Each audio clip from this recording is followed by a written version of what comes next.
Hello, this is Francisco Perez. Welcome to another educational lesson. So this is part two where we left off. I was in the Satellite City Hall getting some paperwork, and I came across these different.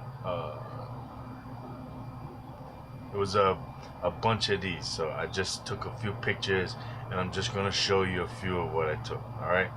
So when we left off over here and was talking about how chants are so pivotal in pre-European Hawaii, and that people could tell their genealogy more than 2,000 years back, and they could recount the creation story from memory, and they would teach this orally. But you gotta understand too, Hawaii had pictographs as well, but a lot of the stuff, especially in the recent times, were mostly oral to kind of like keep it to keep it intact. They kept it orally and they hid it. All right, so we're gonna just listen to two more chants first. So first one is it's a prayer of fortifying. So prayer for fortification. E ihuana aluna e piiana o lalo e huiana na moku e kuana kapaia e ihuana aluna e piiana o lalo e huiana na moku e kuana kapaia e ihuana aluna e piiana o lalo e huiana na moku e kuana kapai.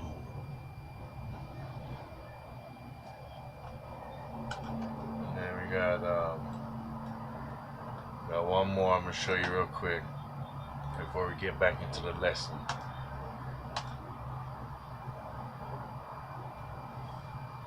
Ana ke kuai kana hele hele ia la ia ke ki o hu e ka ua gogo.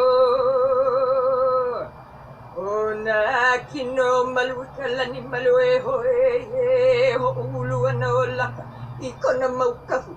O makono, o makono, o makono.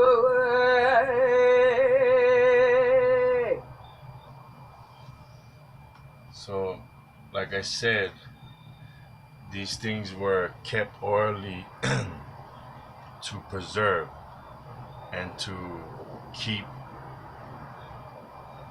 whole. And we can understand that if you just listen to me, you know, I mean, I can show you what I mean. Today, when we write down things, or when we try to record things, and then years later, or even days later, even after exchanges a few people's mouths, doesn't the story change, right? Look at all of our movies, all the movies that was made back in the days. Every generation they make a new movie about that, and it's always changing a little bit. So to keep it orally was to preserve it whole, to keep it in your family and away from so many people where it can get distorted and diluted. So another way to preserve it was to dance, and we had a martial arts. So what we did was we took this martial arts and we used to perform like a dance, like the Chinese do martial arts. They show you martial arts dancing. It's not really dancing, but it's like moves. But that's what we would do, and this became Hula, the art form Hula, which came from the martial arts Lua. That's why people dance and stuff, and people look at Hula, but only a martial artist will know that a lot of the moves are of martial arts. In the beginning, only men danced this, and during the time of the monarchy and right before was mostly just elite royal families. Ihuana luna e. Oh, my bad. Okay, so let's go into this. This would be a dance. This is the Mary Mana. This is Okoai Nui Kua Papa Ka'ai Ho'o Puka E Kala Maka Hikina Ho'i E Ho'i La. The Kane performed O Kauai Nui Kua Papa in Kala'au style with a hei or stomping step. In old Hawaii, canoes from Kauai landed on the Waianae coast. Seen from the ocean, Oahu landmarks were compared to the features of Lalakea, the white-tipped shark. And now, ladies and gentlemen, our final halau performance in Hula Kahiko from Waianae, Oahu, the Kane, Kumuhula, O'Brien Eselo, and Kekaio Kahiki.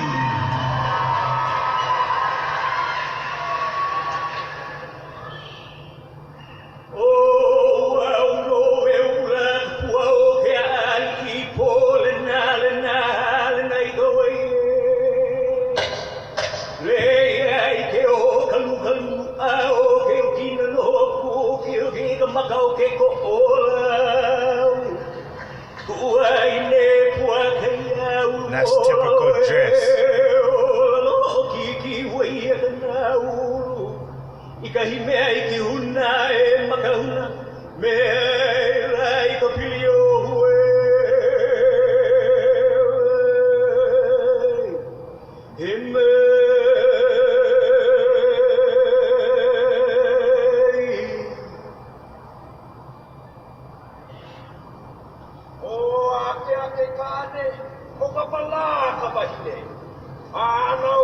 This is King David Kalakaua is the Merry Monarch. So these performances is to recognize him for bringing back the dance form from the back streets, from the hidden places, and brought it back to the main street.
So that's the Mary monarch to symbolize the monarchy, the last king who brought back the arts and culture.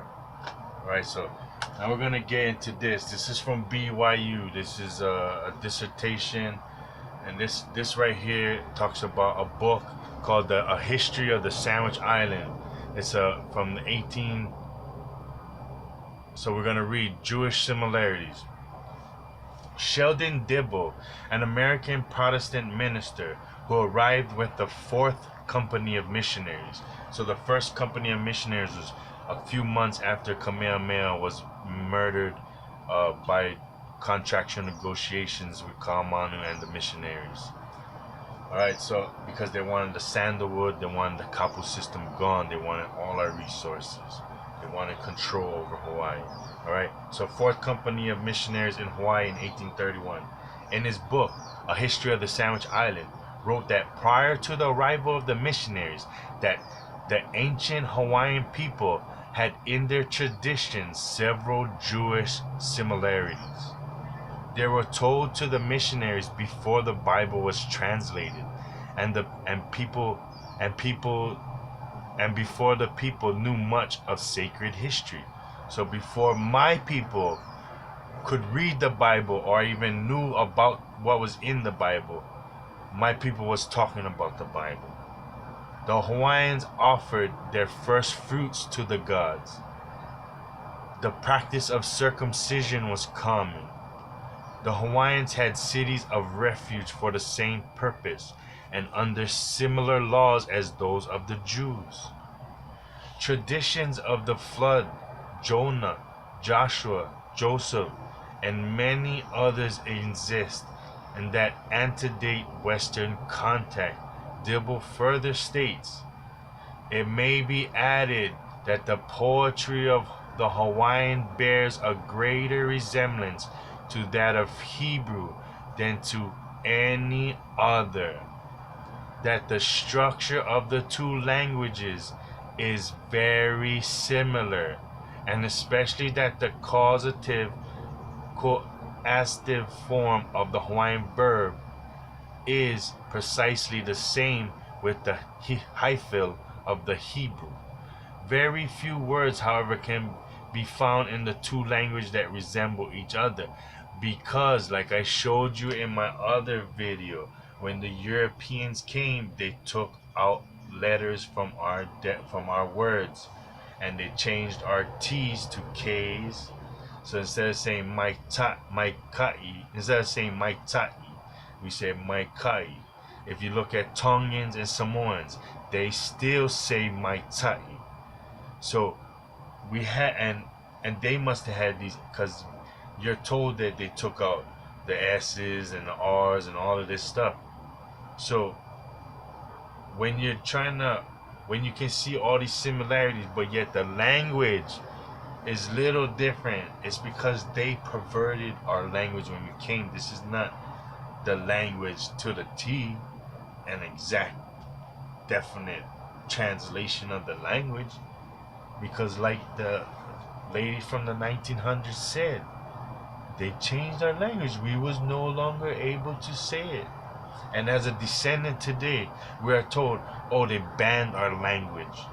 So to us, we think, oh, this language we know today, they told us we couldn't speak that. But no, they took our language and dissected it and did away with it. And then they gave us, and then they didn't want to give us nothing, and our monarchy had to scrabble up whatever they could from their little history, because they're not 100 years old. They're not 200 years old.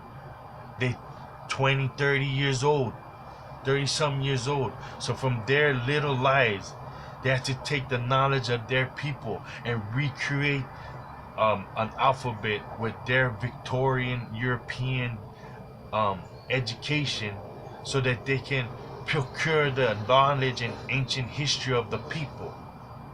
So when they say this don't hold no weight in my eyes, because I know what they did to my language. But all of this stuff just proves my case. in view of these facts, the thought would be, I have 4 other books that tell you, oh, they had Jewish practices, and we just thought some Jews came here in the past. And then I get other videos where they sing, oh, we had songs. They call them Hawaiians, but they look like niggers to me. So we fit the prophecy, we fit the phenotypes, and we got the practices and the culture to back it up. And in this view, in view of these facts, the thought would not be a very wild and visionary one that the inhabitants of Polynesia are descended from the children of Israel. And you can find this on page 16 and 19, Sheldon Dibble, A History of the Sandwich Islands. But I tell you right now, you're gonna have the fucking hardest, pardon my language, you're gonna have the hardest time finding books about Hawaii. Very hard, especially just finding quotes. Because Captain Cook said, oh, they had dreadlocks. These people were beautiful. Such a mahogany color. With woolly or springy afros or dreadlocks. And they were in perfect health. All this stuff. But you cannot find that. You cannot. Go on Google right now and try and find it. You ain't gonna find it. The only reason I know these things is because I've always searched for information and truth my whole life, and I live here. And my ancestors who are royalty are screaming from the grave to wake up. You don't even know there's YouTube videos of people in the monarchy screaming to never stop fighting America and to always hold out hope and never stop to work to their ends to get Hawaii back. But we over here content, complacent. And Hebrew poetry, parallelisms, thought rhythm, chismas. I mean, this thing goes on and on. Okay, so we're gonna move on.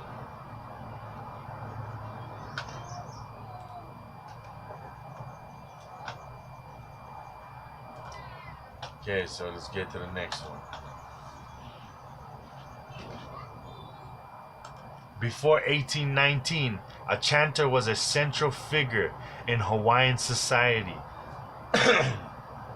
chosen by birthright and by vocal quality. So first you had to be born from a certain mother and father, and then from then they assess your vocal quality, and then if you had the right vocal to get the falsetto in all of these different ranges, then you are made a chanter. Assessed by an intricate vocabulary of sound patterns unique to Hawaiian chant. Today chants are more secular in nature. A chanter may be called upon to prepare and sing a mele, inoa, in praise of an individual bearing a certain name, rather than chanting a genealogy which covers a person's ancestry from the beginning of time. Celebrations of special events and historic meetings are often opened with chanted prayers and greetings. And as you just seen, we seen some greetings and chanting prayers earlier. Okay? With the resurgent interest in preserving Hawaii is culture. And when I used to be in Hawaiian class, before we had one chant to enter the class, and that's what you do to enter anywhere. Kuni kau mana I kalai e o vailai vailua hukia le kalani. So you know that's the chant. Chants are once more being learned by Hawaiian school children. Many new meles and mele hulas are being composed and performed. And I just showed you the chants, and I just showed you the hula that's being retaught. And the languages, we also have immersion schools that's being taught this language as well. So it's a revitalization, but we have a long way to go.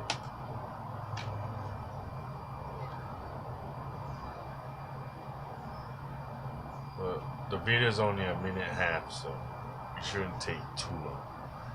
It should be under 40 minutes. So this is who they would call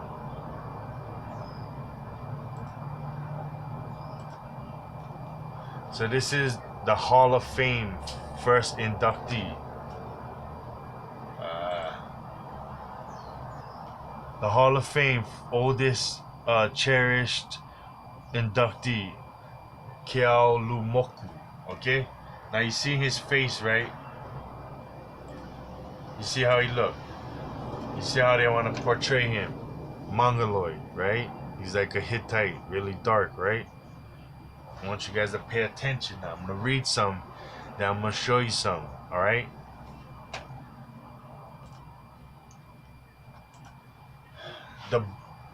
The bards and something not having a written language. So they're saying that, the poets in Olu's Hawaii not having a written language composed meles to be committed to almost narrative and events in history of their time. Mele Vanana, prophetic chants by celebrated Kaula prophets, revealed events in history to come. Keaulumoku, the first and perhaps the oldest known chanter to be inducted into the Hawaiian Music Hall of Fame, was born at Nauhaku, Kohala, Hawaii. From his youth, he wandered among the hills and vast desolate lava fields, communing there with the spirits. Human society seemed very small to him. After daily contemplation of the ocean and mountain majesties and the nightly visions of the stars, as the future opened up to him, he was always willing to read it for comfort or warning to his people. He was known on all the islands, and it was safe for him to travel anywhere. The only physical description of Keaulumoku is the occasion of his last prophecy. When he was the advanced age of 62, his eyes were bright, but his form was bent, and his white hairs and beard swept his shoulders. Isn't that like the how they show the Most High? His eyes were bright red. His hair was white as wool. His beard was... He began his chant with tremulous tones, gaining strength as his voice rose like the wind sweeping through the mountain gorges. Singing the chant of Hau Kalani, he foretold the union of the islands under Kamehameha, the extinction of the monarchy, the domination of the white race, the destruction of the temples, the probable extinction of the Hawaiian people. Perhaps Keaulumoku would have a different conclusion to his mele if he were alive today. That's the ignorance of my people. What is the different conclusion there? I do not see a different conclusion. The union of the islands under Kamehameha happened. The extinction of the monarchy happened. I'm of the monarchy, yet I'm not recognized. I did my DNA, and I connect to Abigail Kavana Nakor, and on this certain one, I can look at her list of her matches with me, and I can see a bunch of people that have matches with both of us, with only a few generations separating us.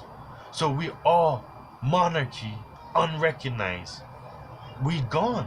The extinction of a monarchy has happened. The domination of the white race. Aren't we living in the domination of the white race? Yet we refuse to see it.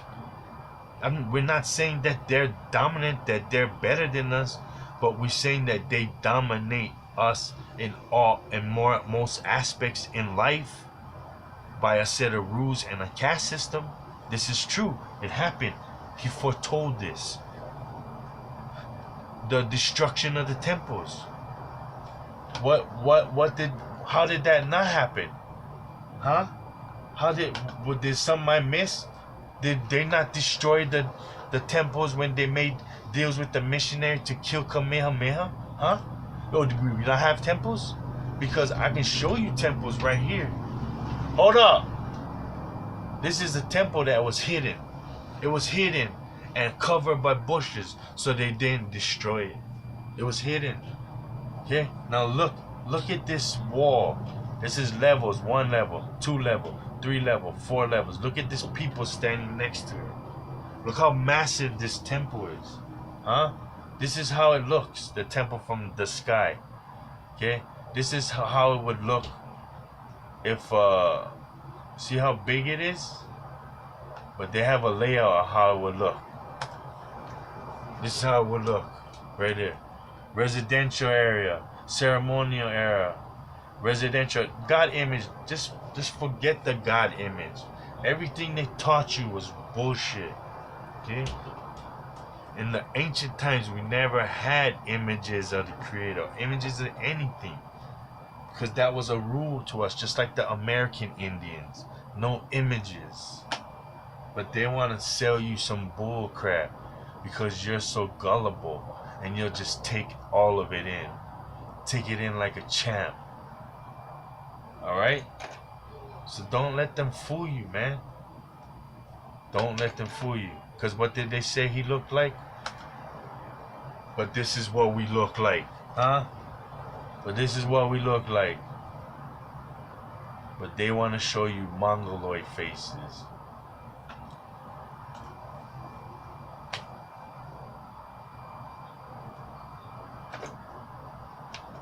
This is what we look like. But they want to show you a mongoloid and say his hair was white.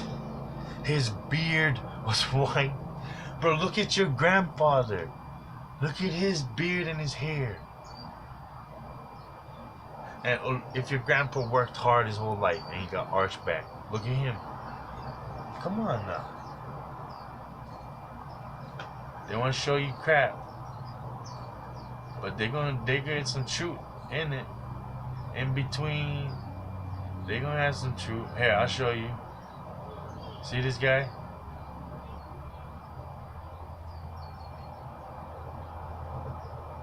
This is the Mary Monarch who brought back it. He was born into Freemasonry, but he's got springy afro and full beard.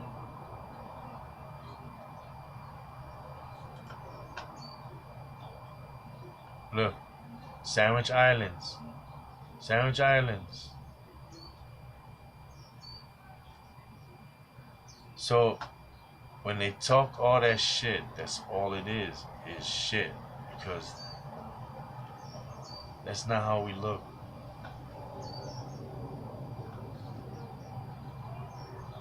Alright, so let's go. So let's go back in the video, alright?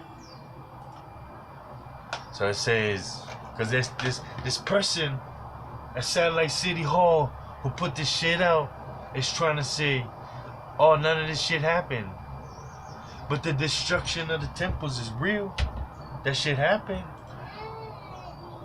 Hold on 1 second. So, here's the Heaos. What did they say had the Heaos, okay? Let's see. So Heiau types. We're gonna look for Bingham right there. U.S. missionary Hiram Bingham described the Heiau he saw en route hiking between the summits of Mauna Kea and Hualalai. Made of piled lava rock, it was a square of 100 feet with walls 8 feet high and 4 feet thick. Alright? A doorway led through the middle of the north wall. 8 pyramids surrounded the outside of the temple. Let me repeat that. There was a temple, and surrounding that was 8 pyramids, made also of piled lava rock. They were 12 feet wide and 15 feet high. Tell me there was no fucking pyramids and temples in Hawaii. Tell me we're not Afro-Asian, Afro-American, Afro types. Tell me we never had this shit. But what do you want to tell me? Yeah, let me show you what you want to tell me. You want to tell me that the probable extinction of the Hawaiian people and all this stuff never happened. Bro, we destroyed. Even though there's a few of us left, our minds are destroyed. Our behavior, our character is uncharacteristic of our ancestors.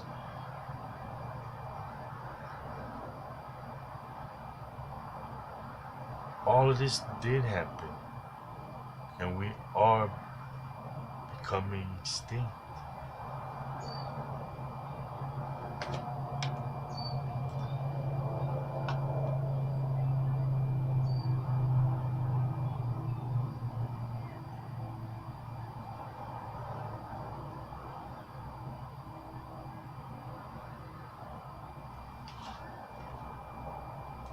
Alright, so this is Heba Heba.